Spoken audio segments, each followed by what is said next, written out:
But for both of these, there is a data and knowledge gap in systematically collected global scale yet locally relevant data on electricity access to detect outages and to understand how the power sector will evolve to meet the growing demand. In this study, we use daily satellite data as the basis of assessing electricity access due to its global spatial coverage and decade-long temporal coverage. In particular, we use NASA's Black Marble product, which records daily nighttime observations in the day-night band and captures night lights over a large dynamic range in the visible to near-infrared regions and captures lights from both anthropogenic and natural sources and helps in tracking changes in city lights and urban infrastructure use. Here we show an example of the sensitivity of night lights or NTL in picking up changes in electricity availability and detecting outages due to disasters. We see the large-scale power loss in Florida in the aftermath of Hurricane Ian in September 2022 by comparing the before and after images.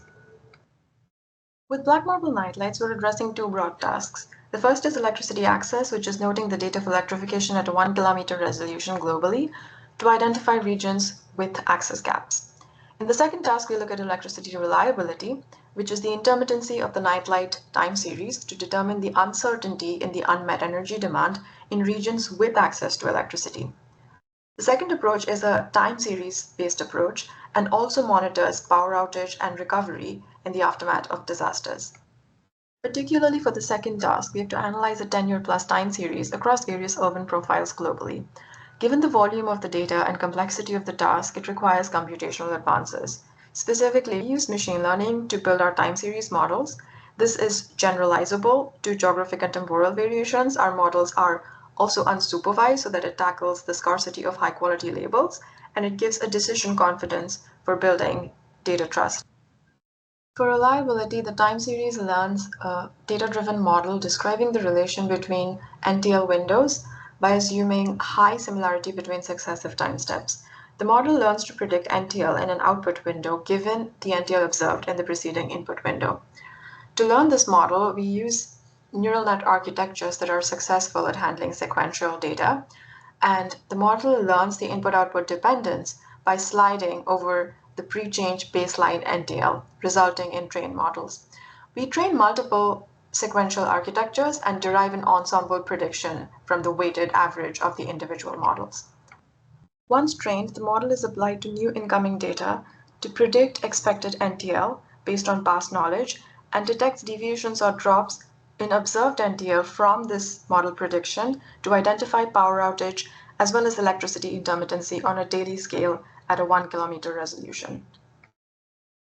An example usage of this model is seen by applying it to detect the damage to the power grid due to Hurricane Maria, which hit Puerto Rico in September 2017. The before and after images show the power loss snapshots.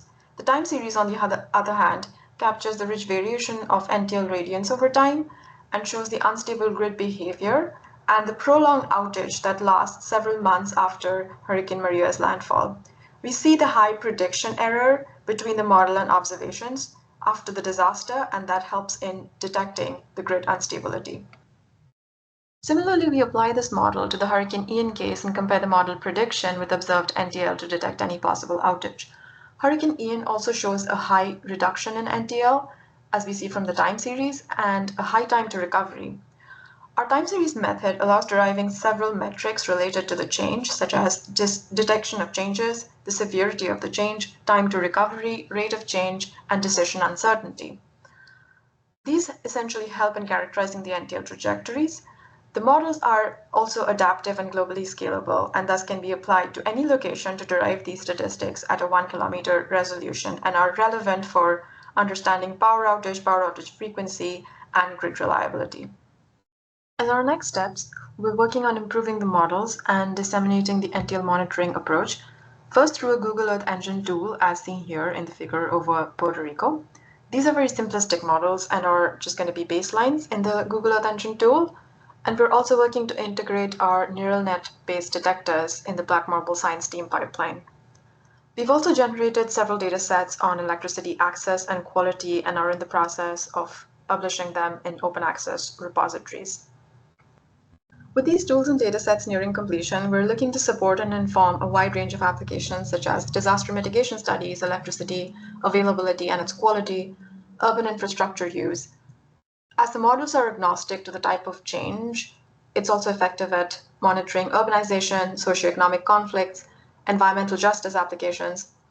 We're also using the data sets that we've generated on electricity availability to examine current and future demand gaps and analyze the scope for transition to a resilient grid using clean energy sources.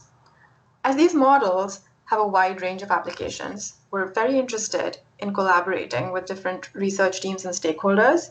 If these approaches and tools could be relevant for your tasks or applications at hand, or if you have any questions, please do not hesitate to contact me, and thank you so much for your attention.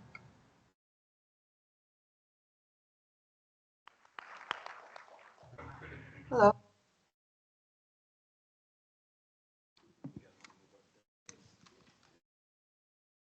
I would like to welcome the session 12 panel. Once you're up there.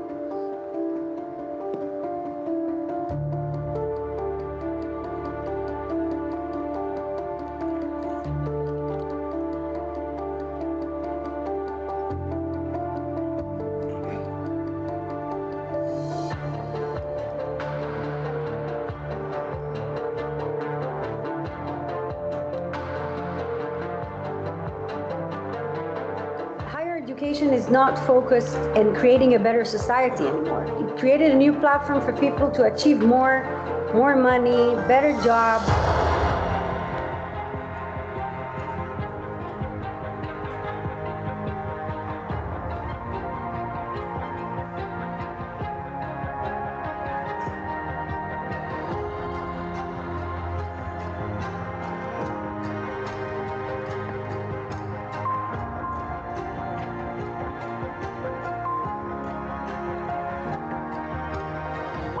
Go into a field of study and then profession that is in critical infrastructure space, if the outlook is more of a profit-based mindset, redundancies can be viewed as inefficiencies and are often put off to the side.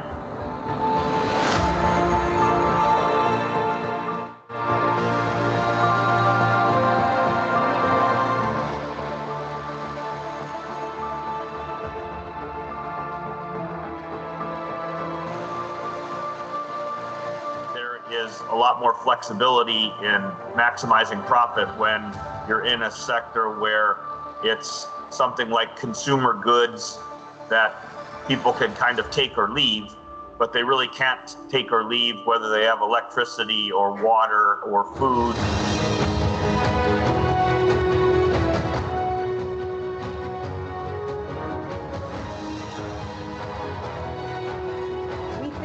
That becoming successful is to come up with a startup that does billions, but it would be great if you would come up with startups that does billions for society.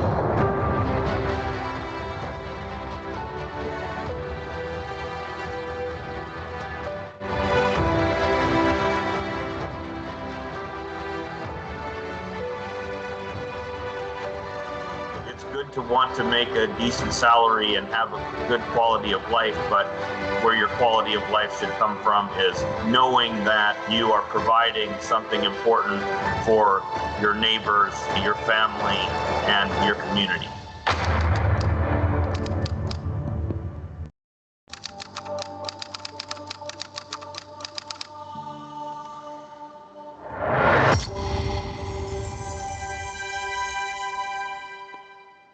We can all go home now. Chris and I, we summarized the whole idea. That's it.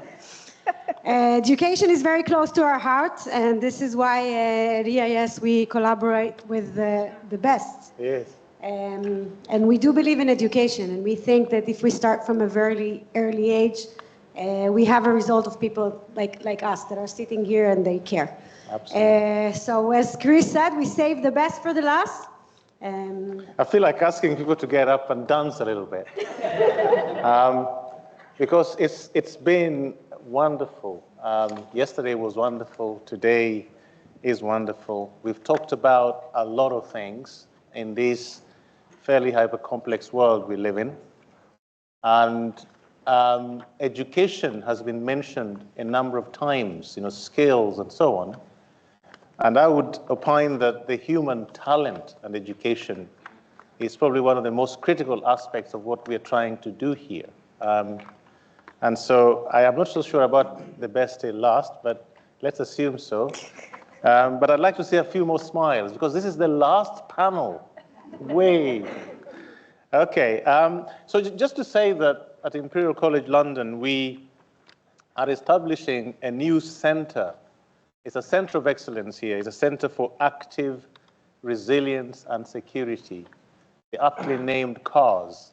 And one of the things we're trying to figure out is exactly this question of education, the role of community leaders, public interventions, and so on.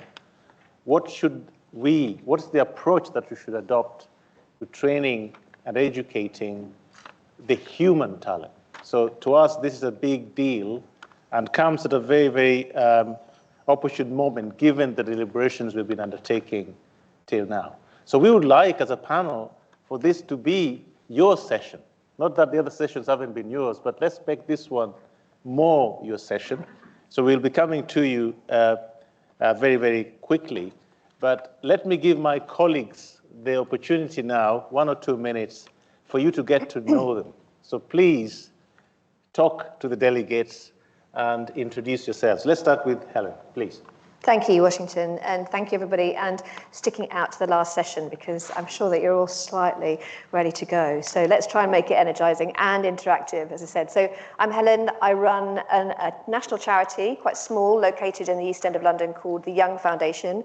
Confusingly, we work lots and lots with young people in lots of education, but our name is from Michael Young, who was the big social scientist, architect of the post-war Labour Party manifesto, and so our charity is rooted, if you like, in the social sciences. And we've got a 70-year history of working in and alongside communities, ostensibly doing 3 key things. The first is to undertake research with communities, often training people to be part of the engaged research process, and then amplifying the insights and experiences that are obtained through that and reflecting those back to local, regional, and national institutions and policymakers who have such a big impact on their well-being, with a big focus on marginalized, vulnerable, underrepresented, and minoritized communities. The second thing that we do is, through that process, is to try and build capability, confidence, agency, curiosity, empathy for people to engage more in their communities around them. So how are they building the skills to make the change themselves in the communities that they're in? And on the back of that, collectively, both as an institution and a charity, but also with our partners, we're responsible for about 80 or 90 institutional innovations over the last 70 years. So the most common household names that people in the UK would recognise would be the creation of the Open University. So if you can't go to university because you have a working job, or you don't have the funds necessarily to go to an establishment like this, learn through the Open University, or the creation of Which magazine, which was essentially opening up comparable product data to consumers to allow people to make better choices about what they do. So it's right at its core, most of the work opening up to access, learning, and opportunity for people who otherwise would be excluded. And if I may, just the three gateway drugs to this topic for me, if you like, in terms of why I guess I'm sitting here, is the first is that I have a huge, deep belief in the necessity of civil society and community in building resilience. And if we don't have good social capital and we don't have good social infrastructure, nothing else flourishes. Not our economy, not education, not our health, certainly not resilience. The second is we were in communities, with communities at the time of, before the pandemic, on the day of March the 20th, and then for the preceding years that followed. And so we have seen all of the brilliant things and all of the tragic, awful things that have happened to our people as a result of the pandemic, and just what resilience means in that context. And finally, my gateway drug into this, which has made this completely fascinating for me as an individual, is that I grew up on a council estate in Lincolnshire, in the 1970s and the 1980s, surrounded by 5 military air bases. And we used to get leaflets through our door telling us that what to do in the event of a nuclear attack and what to do in the event of 4 minutes warning. I grew up thinking that it wasn't just likely that the world was going to end, that it would end, and it would end in Lincolnshire on me, basically. And so that kind of debilitating existential childhood fear of internalizing all of that, and different people have that in different ways all over the world and in this country at different times. But that fear over the years has transformed into something so much more useful to my life. So we'll talk about skills later, but it's certainly my view that the skills that we need to prepare for what we do if the worst happens are perhaps the most important skills for anything in life, regardless of what's going on. An extended intro, sorry, Washington. No, amazing. Thanks very much, Helen. Beatrice, try to follow that now. So thank you, all of you, for attending this last session. I really appreciate it. So I am a recipient of the Luxembourg Peace Prize for my efforts to build a more peaceful society, working with young people, especially undergraduate students, equipping them with skills and knowledge to challenge online hate speech. So with that in mind, I founded an NGO. I worked with them for 6 years. And as my PhD progressed, I became a full academic. So now I am a fellow at the London School of Economics, and my expertise lies in the intersection between digital media and issues of race, ethnicity, gender, and power. So I'm very interested in the ways in which outright conspiracy theories have circulated across different digital platforms. So this new politics of truth that undermines the rights of people of color, of women, of LGBTQA+ individuals, of all these individuals who are perceived by a minority group as a threat to an idealized white identity. So in a nutshell, this is me. Amazing. Thanks very much indeed. Any burning question from the audience based on the intro, please? Before I ask my pre-prepared questions. Any burning question? Yes, please, Ian. Helen, absolutely brilliant, the work that you're doing. Thank you. I can't tell you how much I'm impressed, and as well with Robin, my new enemy over there. But what can we do when you talk about, this is the bit that I want to know, how do we do things? Because all that I've listened to over the last 2 years, 2 days, sounds 2 years, probably is, but in actual fact is we need something inspirational, something aspirational to create and drive this community, togetherness, this movement, whatever you want to call it, that if this is what we're going to do, we need something more than, yeah, you're great. But how do you reach people like me and like you, council estate? I know exactly what you're talking about. Thank you. Inspiration. What, right now? Inspiration? Yes. Inspire, Ian. All right, okay, so do you want me to, right, so you've got Imperial University here. Where are you sat? You're sat in Kensington and Chelsea, is that right? And we are in Kensington. Incredibly rich borough, but of course, massive pockets of deprivation, massive pockets of inequality, some of it invisible, some of the poverty absolutely visible on our streets as you walk down. I mean, and that sort of, that level of gap between wealth and power and rich and poor is quite stark. And, you know, you've got Grenfell on your doorstep, right? So, and all of the things that unfolded from that. So you're in Kensington and Chelsea. You're interested in a whole society resilience approach, right?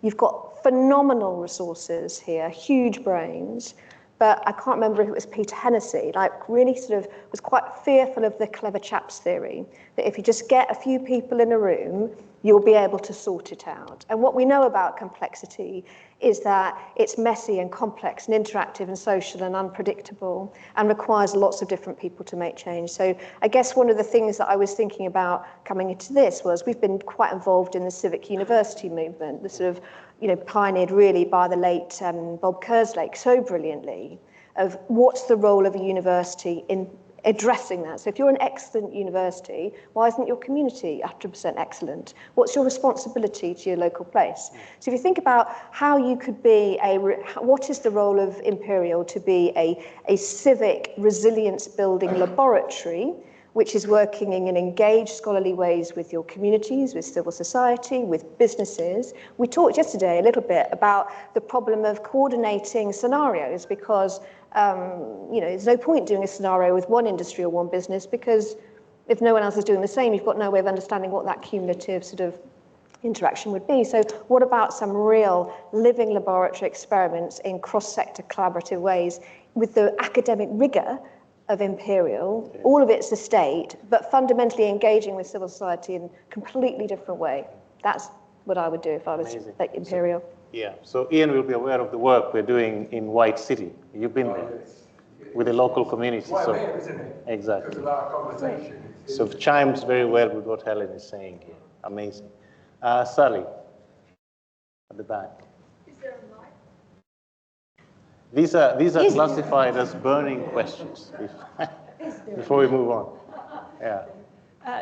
We can all relax and be friends Exactly. in this final session.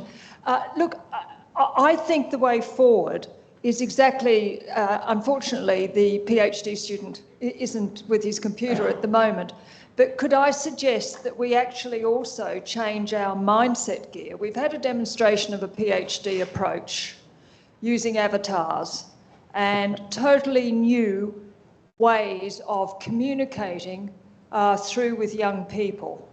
I think that part of the way forward with communities is going in through these types of communications and developing these virtual games-related visual stimulus experiences. And you'll remember that I spoke this morning about what we're seeing in the background subliminally that's already coming as a natural out of the EIS preparation with these inserts that we're having. All education and community interaction doesn't have to be in your face. A lot of that is the way we should be expanding that type of expression. But I think people like that student should be involved in the types of way you decide to move forward if you are really going to get into that virtual community where the young people are. Thank you very much. Just before we carry on, I think we need to bed it down somehow. So I'm going to ask a very direct question to you, Helen, to begin with, which is, we're talking about skills. What are these skills? And if you take those skills into account, is there an overarching architecture within which you can actually encapsulate and actually capture all of them in a systems integrated way so that that can actually drive the education on resilience? So the skills and whether it is possible to integrate them in some useful form. Before handing over to Beatrice, I will do about a couple of minutes. So just to respond to your point, Sally, I think what you're saying is right and true and necessary, but nowhere near sufficient of what's needed. I think we absolutely need to be thinking about education in such an expansive way. So it's not just about what and how we teach in our schools or our further and higher education, it's how we're building capabilities and education and preparedness in our communities, and it's how we're doing it in business as well, and what role philanthropy and all of the different access to finance, funding and vehicles that sit around that. So I agree, by having had a technical background originally, I know the limitations of when you're really trying to reach real life people every day. Technology will always come short for some people, no matter what we do. So I'm slightly hesitant to wholesalely endorse that. So there is no shortage of understanding about what skills we need. You are all in the room as pretty much experts, so you will know the kinds of skills we need. There's data, there's evidence, there's no shortage of that. And aside from the technical skills that you might need, really deep specialist technical expertise in cybersecurity, hard infrastructure, rewiring, all that sort of stuff, many, many, many of the skills that you need for resilience are as applicable in a COBRA meeting or an executive suite as they are, frankly, in a nursery playground. They are fundamentally interoperable in terms of how you can build those skills. So they include food, the ability to resolve conflict well, the ability to build trust quickly, credibly, authentically, how to organize communities, how to solve problems together. So you've seen collaborative problem solving leap up the PISA rankings over the last 10 years in terms of its relative importance to the sciences. Curiosity. So if you're not curious about the world, you're not going to understand the situation you're in quickly or well, and you're certainly not going to be able to empathize with the experiences of others, which is another core skill too. Agency and building the idea that you can make change yourself, that you are some way in control of your life and your environment is incredibly important. Hopefulness and optimism. I wouldn't go so far as joy. I think it's pretty... Hope and joy. Joy is a pretty big stretch, I think, for me, but hope, there's something on this other side of difficulty, and knowing that that's what your mindset is, I think is fundamentally important. Being solution-oriented and being able to listen, but also speak. We've seen it in the Labour government as well. You've seen this sort of focus on oracy, so it's not just literacy and numeracy, it's how well can you listen and speak, not debate or create adversarial teaching or environments, but how do you speak well and have yourself understood? And the way that manifests in nurseries, early years, schools, higher education, in communities we can talk about later, but you can apply them in any context.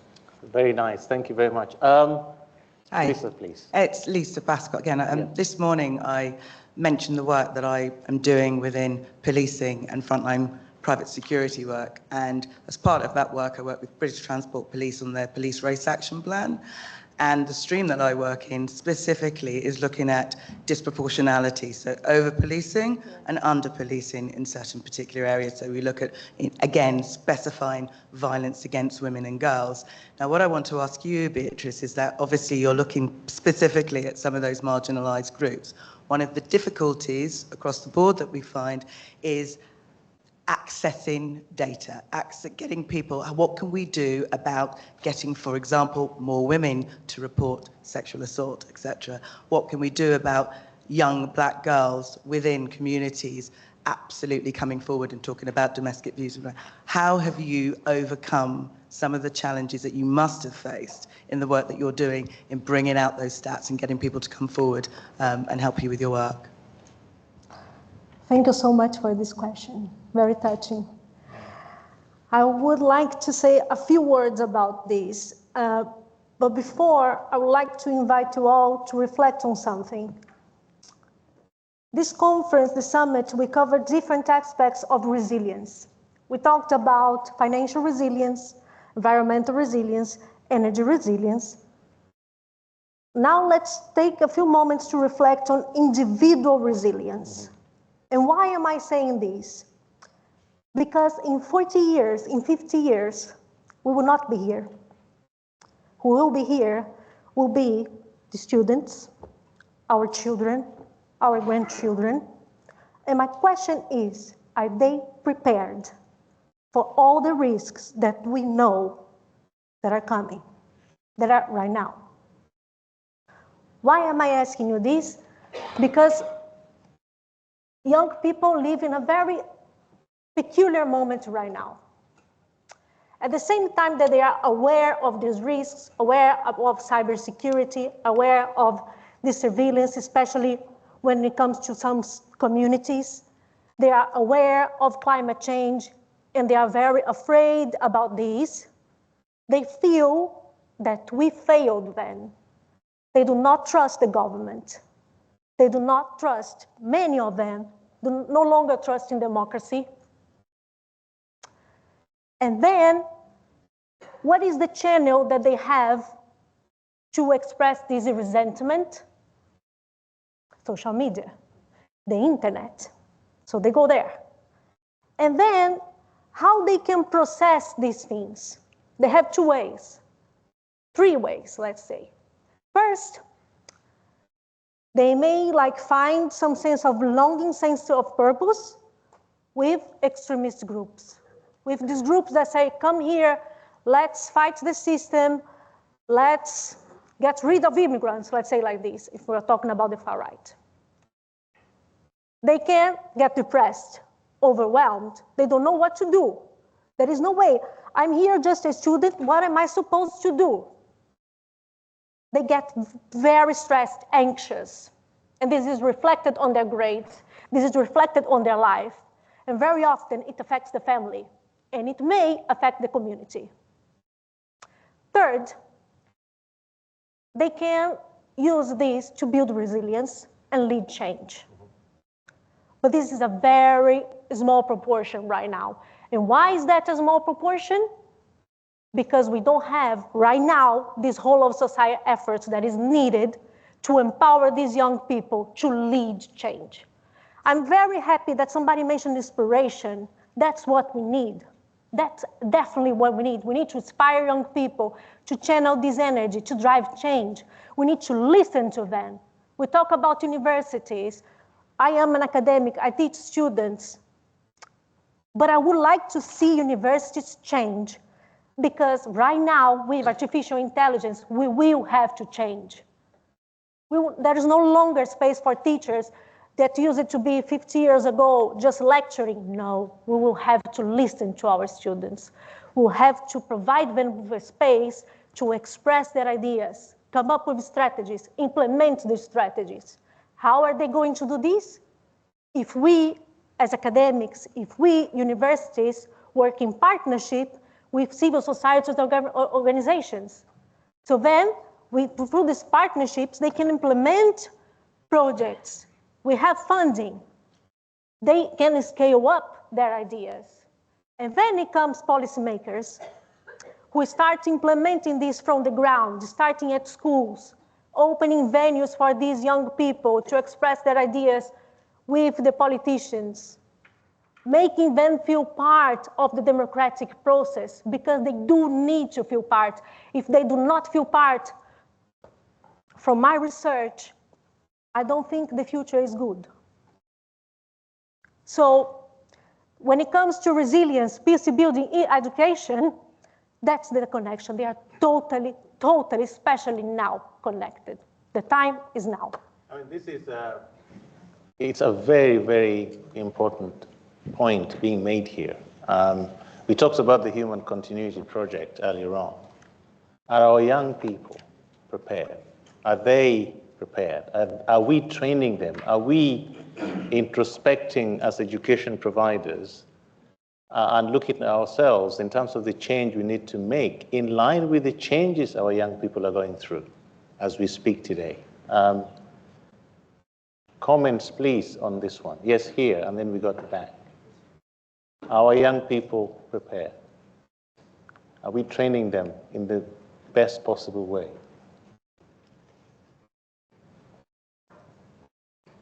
I think in terms of the question, are we training them in the best possible way? My sense of education, certainly in the UK at the moment, is more focused, say, on the top 10 or 20% primarily. I know more people go to university. Right. But in terms of aspiration and inspiration, something which really inspired me was a series I saw on television. I can't remember what it was. It was a number of years ago. It might have been Channel 4, but they developed a questionnaire. This was before artificial intelligence. A very long questionnaire. It covered psychometric type profiling, a whole range of skills and so on. But by using this questionnaire, what they uncovered, and this was applied to people at all ages, what they were passionate about and what they were potentially good at. In other words, they weren't necessarily doing this role at the moment, but everybody has a useful role in society. But I think the sweet spot, and probably most people in this room, are doing jobs which are both they're passionate about and they're good at them, and they're self-motivated. But a lot of young people, I sense, are leaving school basically are mentally struggling because they're not sure what their role in society is. They've got no real role models, and maybe not have had an inspirational teacher at school, and with their friends and so on, they don't really have anybody inspirational. But as something along the lines of this questionnaire was developed for all young people, in other words, the folks at the moment just passing GCSEs and A-levels in the UK, getting to university and going on to be in the top 10 or 20%. But for the majority of people, they can't possibly be there because you've got the other 80 or 90%. And those people could potentially have extremely satisfying roles in society if we can help them find out what those roles could be and give them coaching and the skills they need to have a fulfilling life.